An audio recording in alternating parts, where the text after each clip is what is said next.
মালিক রে, আমি বড় পাপী, আমি বড় গুনাহগার। ও দয়ার আল্লাহ, আমি 10 বছর তোমার গোলামি করি নাই, আমি 20 বছর গোলামি করি নাই। আল্লাহ, আজকে মনিরুল ইসলাম শরীয়তপুরী আমার ভাই শোনায় গেছে, তোমার বন্ধু বানাইলে ওই জান্নাত পাওয়া যাবে। মালিক রে, তুমি আমারে দাও না মাফ কইরা। যুবক রে, যদি কেউ আল্লাহরে বন্ধু বানাইতে পারে, তার কোনো আর চিন্তা নাই, তার চিন্তার কারণ নাই গো বাবা। এ যুবক ভাইরা, দাড়ি পাকা বাবাজিরা, সবাই আমার দিকে একটা নজর তাকান।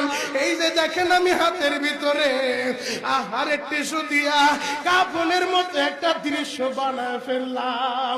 এমন একটা কাপড় আপনার শরীরে একদিন উঠে যাবে, আমার শরীরেও একদিন উঠে যাবে।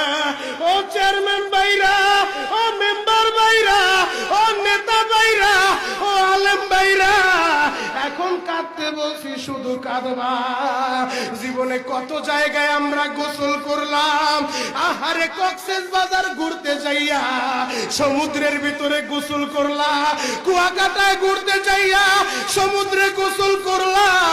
এই যে মাদ্রাসার পুকুরটা ভরাট করছে মসজিদের জন্য, বিশাল বড় ময়দান এখন হয়ে গেছে।